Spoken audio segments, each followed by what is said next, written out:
and I am the Scrappy Wife behind scrappywife.com, and today I have an organizing video for you, and I want to talk about printables. I love printables. I've been using them in Bible journaling for quite some time, and I use them in art journaling as well. And currently this is how I store my printables. I have the artist over here at the top, and then each one has some full pages, and generally they have a little baggie full of some cutout pieces, maybe some different baggies, and that's the ideal. But many of them end up like this, partially used pages that are kind of stuffed in there. This one's a mixture of sticker paper and regular paper, and truthfully, it's not super easy to grab out of here and to remember what I have. So I wanted to come up with a different plan, and let me show you what I came up with. Okay, here's what my plan is. I am what I fondly call a Project Life dropout. I loved Project Life. I did it for a year. I started a second year, and then I just stopped doing it. So I have this Project Life album. Let me zoom out just a little bit so you can see it. This Project Life album and a ton of Project Life papers left, or inserts, and all of these different inserts, as you can see, I have a ton of them, and they have literally been sitting in my craft room for just over a year. I didn't want to get rid of them because it's a lot of money that was spent, and I'm just not sure if I want to go back or what I want to do with it.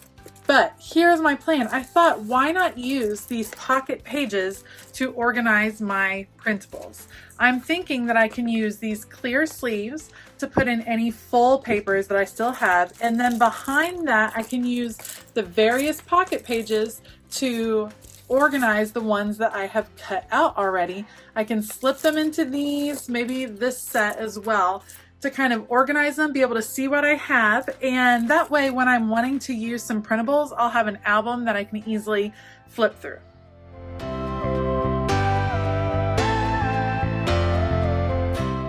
This certainly did turn out to be quite the project. What I did was go file folder by file folder out of my drawer and pull out the printables that I had. If a sheet had already been cut into, already had pieces that I had used in previous entries, I fussy cut the rest of the images in that piece.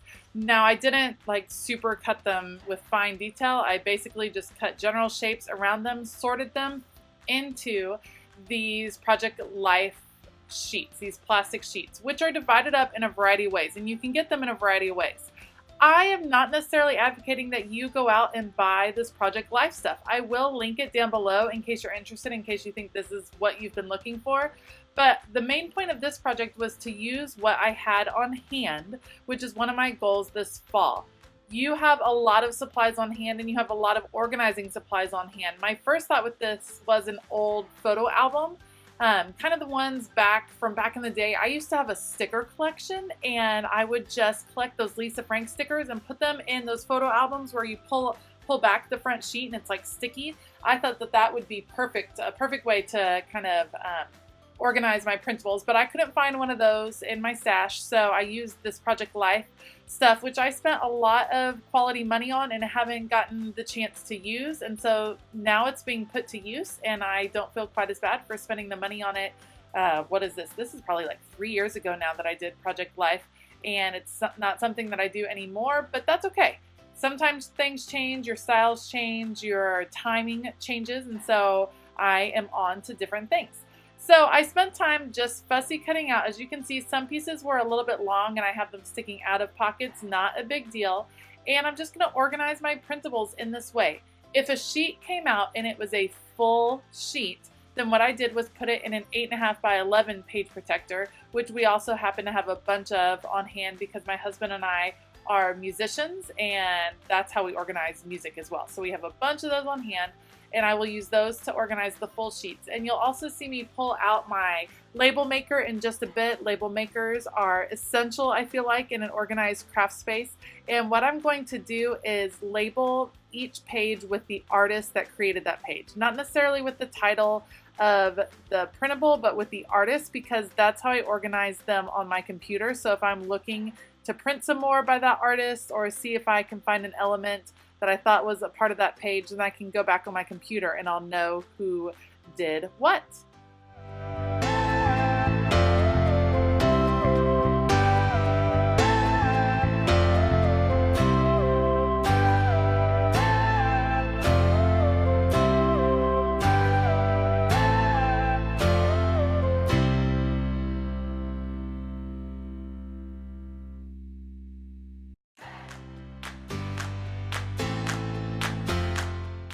promise I won't make you all watch me cut out every one of my printables, but I just wanted to give you an idea of how I sorted them as I cut them, the speed that I cut, although this has been sped up. This took me in all total probably 4 hours to cut out all my printables and get them organized, but I just know that it's going to be a way that I use them way more frequently, and I'll show you the ending result in just a few moments.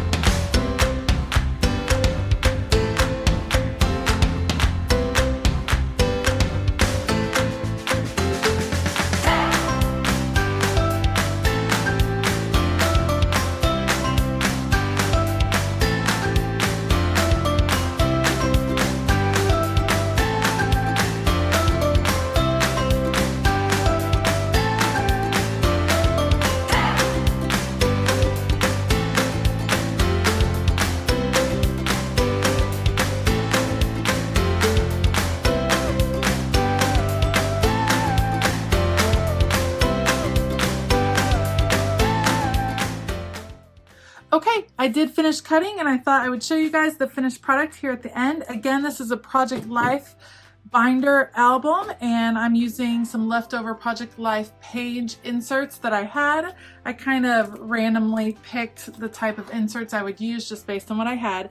If I had any printable pages or any digital pages printed that had partial cutouts, what I did was finish kind of fussy cutting very loosely some of the images out and put them in these dividers right here. If there were whole pages, I kept them in an 8.5 by 11 sheet protector.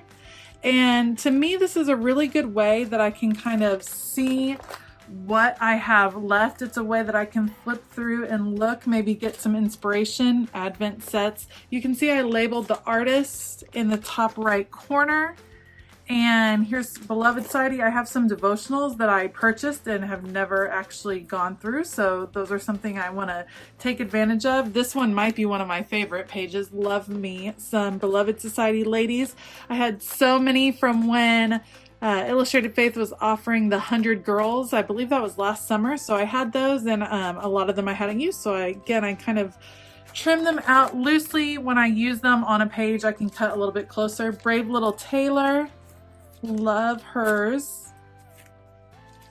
And again, some of them have room, so I have all of these sets right here. As I cut into these pages, I can trim up the rest and put it in to these page inserts. And I still have a bunch of Project Life pages left, so I have room to expand this collection. But I can be honest, after going through and looking through all my printable files and cutting these out, it makes me remember that I have so many. And I think one of the perks of doing a digital file is that you're supposed to be able to use it over and over again. And so this is just reminding me that I need to go back and use these. These are Doodling Faith, Creative Faith Co. Again, this is one I haven't had a chance to jump into yet, but I'm excited. This whole process kind of reacquainted me with what I had purchased in the past and reminds me that there are some cute printables and you can use them over and over again. Just because I've used it once on a page does not mean that I'm done with that set. Make Wells, loved this one. Love Shauna Klingerman, so I have a bunch of hers and several that were already all the way used up. But man, I love, love, love her stuff. This was a whole set called She Is Brave that Illustrated Faith put out maybe 2 years ago, and it's a collaboration of a bunch of artists. And so these I think are gorgeous, and I actually think I'm going to try to use some of, especially this set and a couple of others, in my planner because I love the colors, love the brightness, and I just don't know how I will get through all of these pieces otherwise. Tamara Arcilla, loved her princess sets, and in fact there's some more that I'd like to pick up. This one was one I jumped into already. These were some free sets from Illustrated Faith, and then I have a whole bunch of A Pile of Ashes from being on their sticker squad, which was so fun and so awesome, and I used up tons of their sets already, but you can see I still had some that I have printed and haven't gotten a chance to use. So that's my final organization for my digital files. I am pumped with how it turned out, and I'm just pumped that I spent the time to kind of reacquaint myself with what I had in my stash, because I'm someone that tends to jump on the new thing. I want to buy the new printables, buy the new options, but I think it's a good reminder to go back and see what you have and make sure that you are using the things that you fell in love with last season. If you liked this video, please give me a thumbs up and consider hitting that subscribe button. Let me know down below how you store your printable files once you have printed them out. What do you do with all of those pages? I'd love to hear about it. I hope you have a fantastic weekend, and as always, keep it creative.